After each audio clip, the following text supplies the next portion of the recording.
Okay, so various buses throughput throughout a given computer system can be rated by their bus speed. The higher the speed, the better. The higher the performance of which the bus is capable. In some cases, various buses must be synchronized for proper performance, such as the system must find any expansion bus that run at the front side bus speed. So other times, one bus will reference another for its own speed. Now remember, the bigger the memory you have, the faster the processor you have, the faster the bus, the better for you. So it goes back all the way to even the register. The processor will depend on the register for throughput. So the bus presented throughout this chapter are accompanied by other speeds where appropriate. Now we talk of a chipset. Basically, if you look here,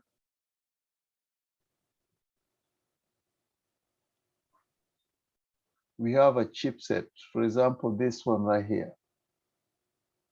This is a chip. A chipset could be probably from a company, let's say one of the companies making particular chip. They would like to be known for that particular chip. So if you look here, I showed you some specifics on the different types of chips. So we have like, let's say Texas Instruments, we have Intel, we have AMD, and so many other companies like Motorola and all that. So a chipset is a collection of chips or circuits that perform interface and peripheral functions for the processor. This collection of chips is usually the circuitry that provides interface for memory, expansion cards, and onboard peripherals. And it also generally dictates how a motherboard will communicate with the installed peripherals. Chipsets are usually given a name and model number by the original manufacturer. So therefore, that means a typical manufacturer and a model also tell you that your particular chipset has a certain set of features. For example, type of RAM supported, type and brand of onboard video, and so on. Chipsets can also be made up of one or several integrated circuit chips. Some are Intel-based motherboards, for example, typically use 2 chips. To know for sure, you must check the manufacturer's documentation, which are normally available online. So if you go, you see like your motherboard has a particular chipset, there's a model number. And that model number has a manufacturer. You can go look online and then it will recommend certain things you can be certain things you can basically be very able to do with a specific chipset. Now, chipsets can be divided into, can you hold on one second? Hold on one second. Let me see what this guy wants. Hello? Hello? Yeah. Zuri.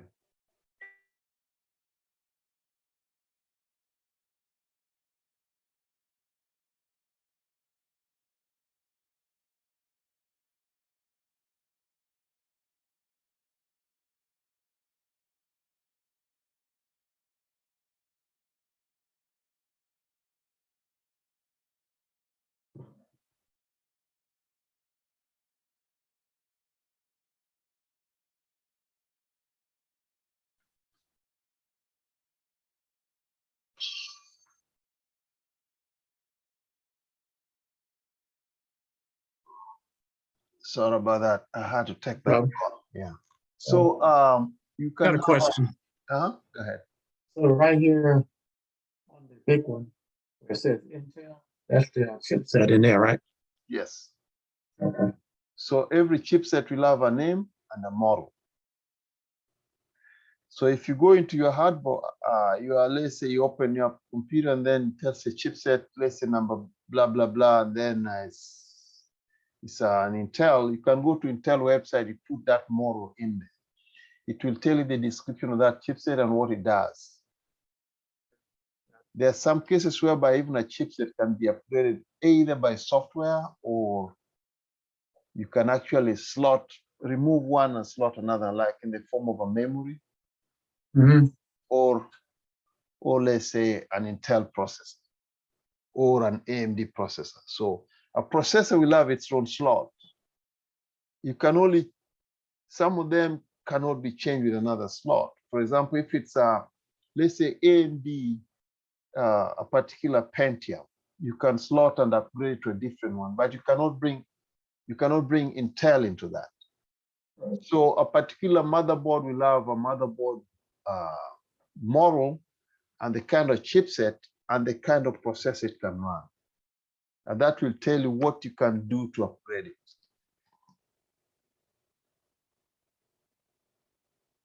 So chipsets can be made up of one or several integrated circuit chips. Intel-based motherboards, for example, typically use 2 chips. To know for sure, you must check the manufacturer's documentation, especially because of cooling mechanism frequently obscure today's chips or chipset, sometimes hindering visual brand and model identification. So you see, like on top of, you can go here.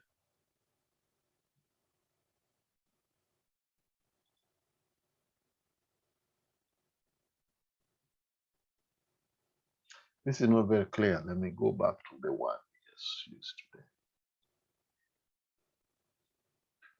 That's our smaller form factor. So this is a form factor. You see right here, this one, this one is a fan for the processor. It will obscure the chipset on that processor and even the name. So you have to remove it to read it. So that's where that's where the chipset is in there, or on the fan. If you remove the fan is sitting on a chip, so you can cool it when the chip is running. When the power is on, that thing gets very hot, and that fan has to be there to cool it. So the fan is obscuring the chip, but the moment you remove the fan, you'll be able to see the chip. And that's why it's saying here, to know for sure, you must check the manufacturer's documentation, especially because cooling fan mechanism frequently obscure today's chipset chips. Sometimes it will even hinder your visual brand and model classification. What's the other chip then? Huh? There's 2 chips. Say again? Oh, there are 2 chips on this one. Yeah, they're normally 2. They say yeah, they're normally 2 on the Intel, like here. Okay, gotcha. Okay, I got you. Yeah, say Intel-based motherboard, for example, typically use 2 chips. Gotcha. Okay. Okay. Now, chipsets can be divided into 2 major functional groups called North Bridge and South Bridge. So, so just remember the North and South. So there's North Bridge and South Bridge. So what is North Bridge? So North Bridge subset of a motherboard chipset is the set of circuitry or chips that perform one very important function. Functions are management of high-speed peripheral communications.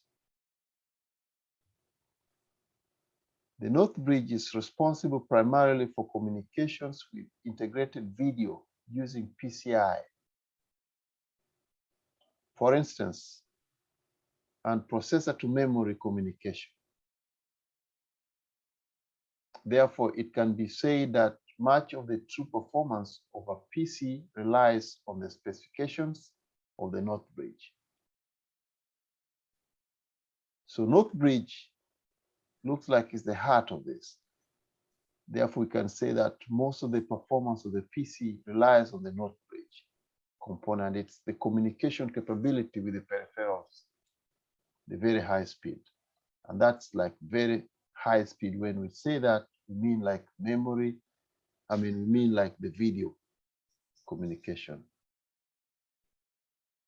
When we use the term North bridge, we are referencing to a functional subset of a motherboard chipset. There isn't actually a North bridge brand of chipset. There's nothing like that, but we are referring to a functional subset of a motherboard. So North bridge for very fast communication aspect. The communication between the CPU and memory occur over what is known as the front side bus. The communication between your CPU and its memory, it occurs over what is known as the front side bus, short for FSB, which is just a set of signal pathways connecting the CPU and the main memory. For example, now the clock signal that drives the FSB is used to drive communications by certain other devices, such as the Pci slots, making them local bus technologies. So the backside, which is the BSB, if present, is a set of signal pathways between the CPU and level 2 or level 3 external cache memory. Now the BSB uses the same clock signal that drives the FSB. If no backside bus exists, cache is placed on the front side bus with the CPU and main memory. So the North bridge is directly connected to the South bridge. It controls the South and helps to manage the communication between the South and the rest of the computer. So as you can tell, the communication is purely done by North bridge, which also aids South bridge and helps to manage the communication between South bridge and the rest of the computer. Now, the South bridge subset of the chipset is responsible for providing support to the slower onboard peripherals, like PS2. PS2 is this particular slot here.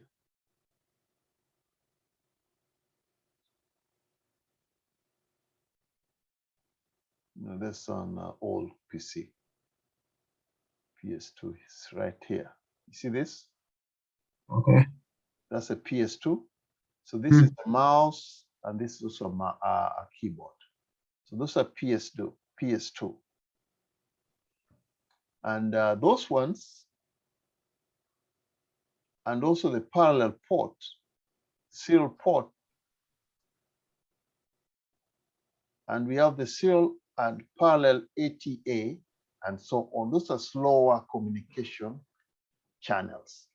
These are being managed by the South bridge. This managing the communication with the rest of the computer and the resources. Now remember, South bridge, like we say, it depends on the North bridge for communication to aid in communicating with the rest of the computer. And South bridge takes the responsibility of PS2 parallel ports, serial and parallel ATA. Note that ATA down. We're gonna tell you what the ATA is.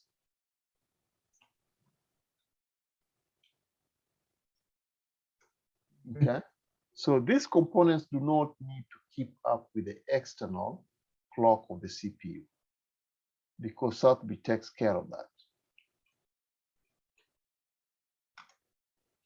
Okay,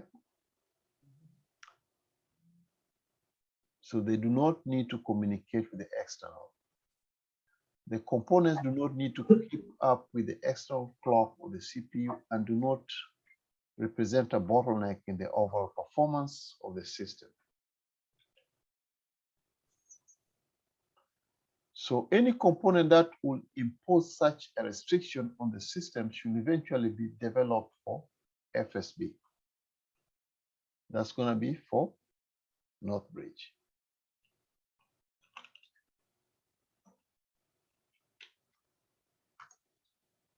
Okay. So when we say ATA, what we mean is advanced technology attachment, which is a technology developed way back in 1994 and is an interface that connects hard drives. It connects CD-ROMs, connects floppy disks,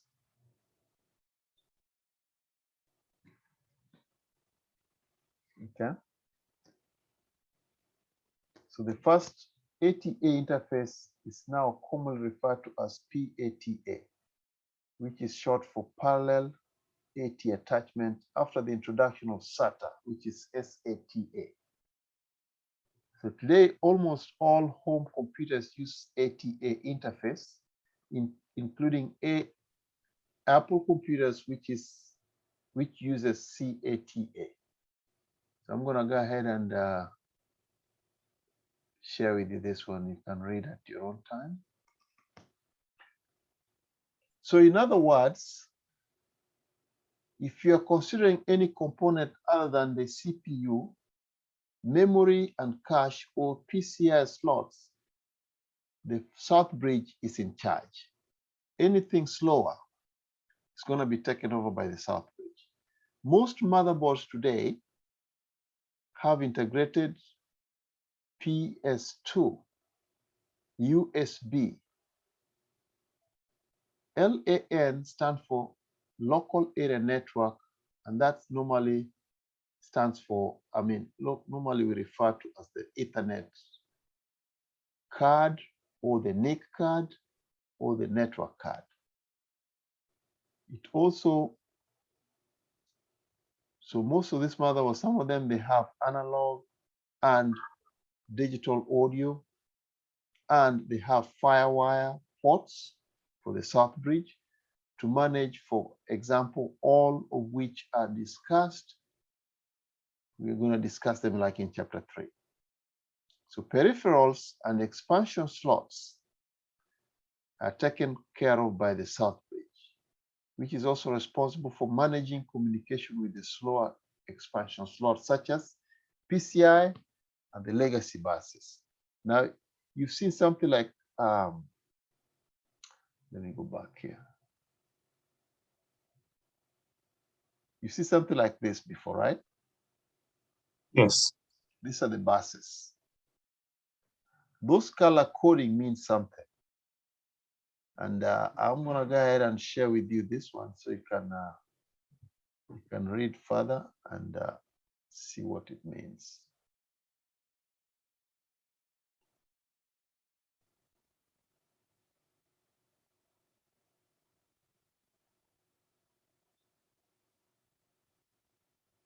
Okay. Now,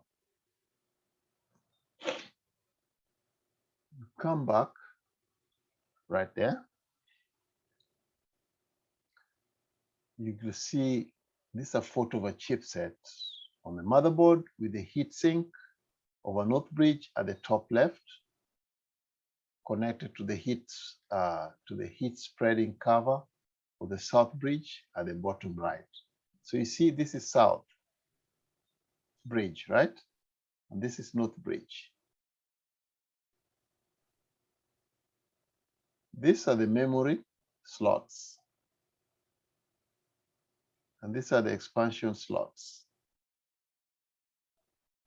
Now, this might look, it's a modern computer chipset. So the chipset is covered with, you cannot see the chipset itself because you can see this one here as a chipset, but this one you cannot see it because this is a heat sink. They get really hot. So this chipset here is XFX and then the model. Now, say for example, tomorrow you get some job, somebody call you over to their house. Let's say you're running a business where you repair people's computers. You go open up a computer and then you can look at a chipset. You know you need a motherboard. The chipset you'll be looking at to see the type of motherboard you're running is this kind of chipset. You look at the model and the name. And then you can actually go online and place an order to replace it.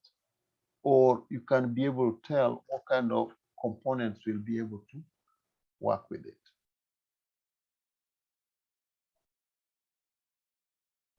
So that the next figure will show a schematic of a typical motherboard chipset, both south and north, and the components with which they interface. Notice which component interface with which parts of the chipset. Now look, this is whatever you see here is actually now in a schematic diagram. We have the chip, we have the cache. This is the backside bus. This is the front side. This is the north bridge. Connect to the memory and the controller, CPU. This is a PCI controller and the AGP. AGP stands for Advanced Graphics. This is Advanced Graphics, AGP.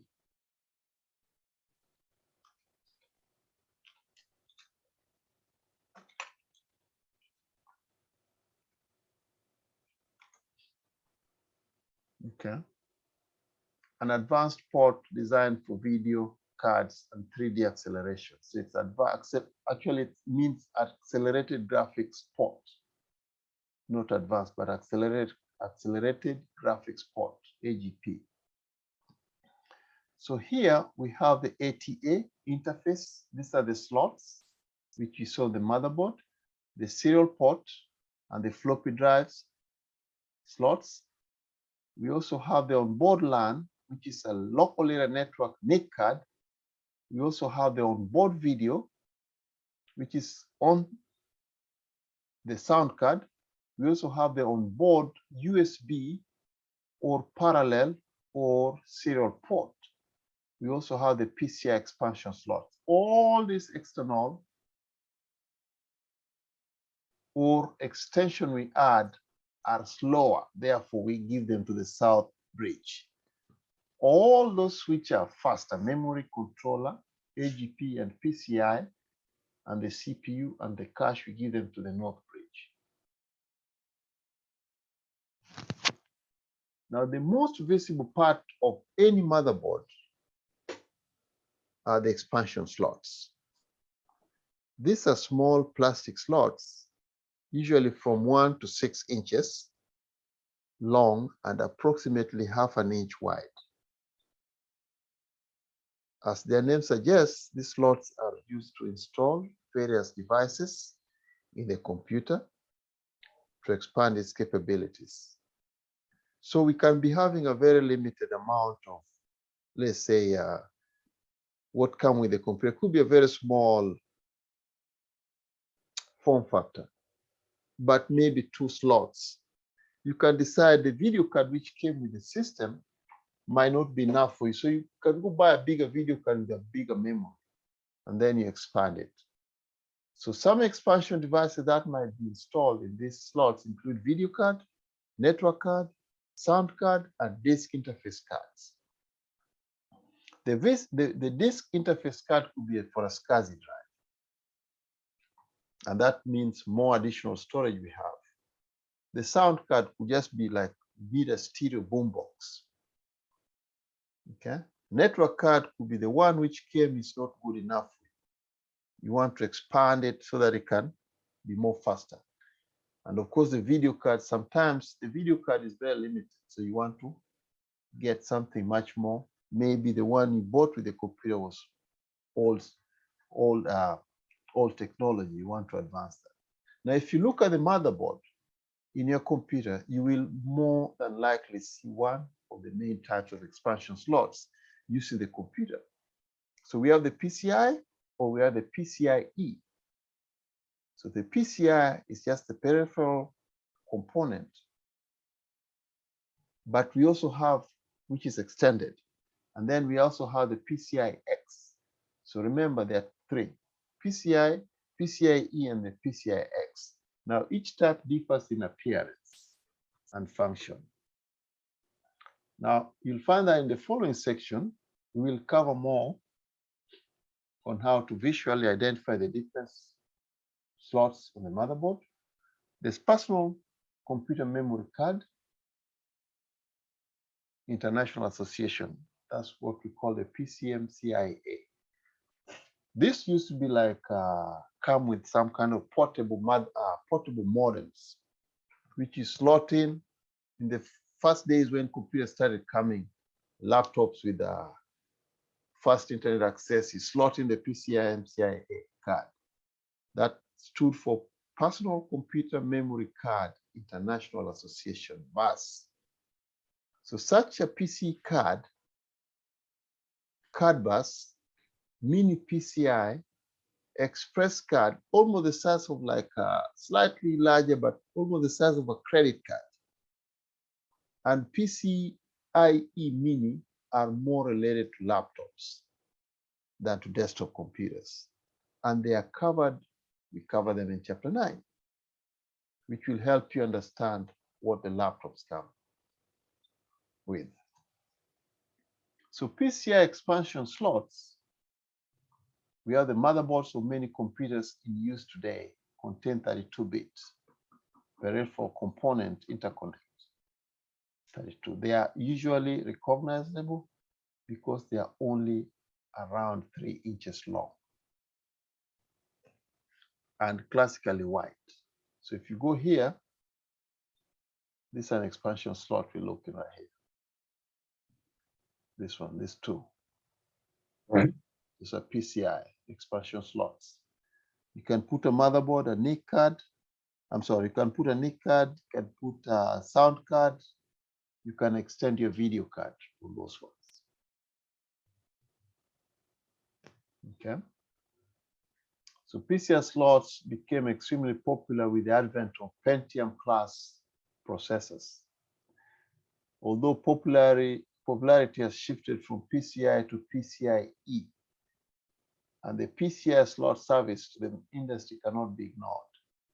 It has been an incredibly prolific architecture for so many years. So, okay, let me, I have one of my students trying to come in. Let her come in, but I'll introduce her to you. She's in Kenya. Yes. Okay. Okay. She was expecting to start another class. Hey, Esther. Okay, she's still driving.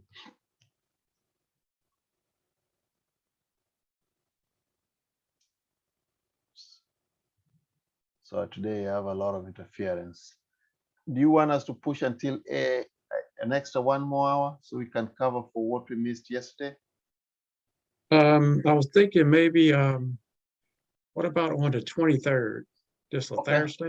Yeah, we can do that. Okay, because I don't have to work on the 24th, so the 23rd will be a good day. Okay. So that means, is it okay to stop here for now? Yeah, since you got her coming in, yeah. Okay, cool. And I'll see what you sent me and just try to read up the next few days. Yeah, I'm gonna go ahead and probably just stop the recording, and then I'll send you that recording. Okay. Yes, sir. All right. All right, sir. Thank you. Thank you. Take care.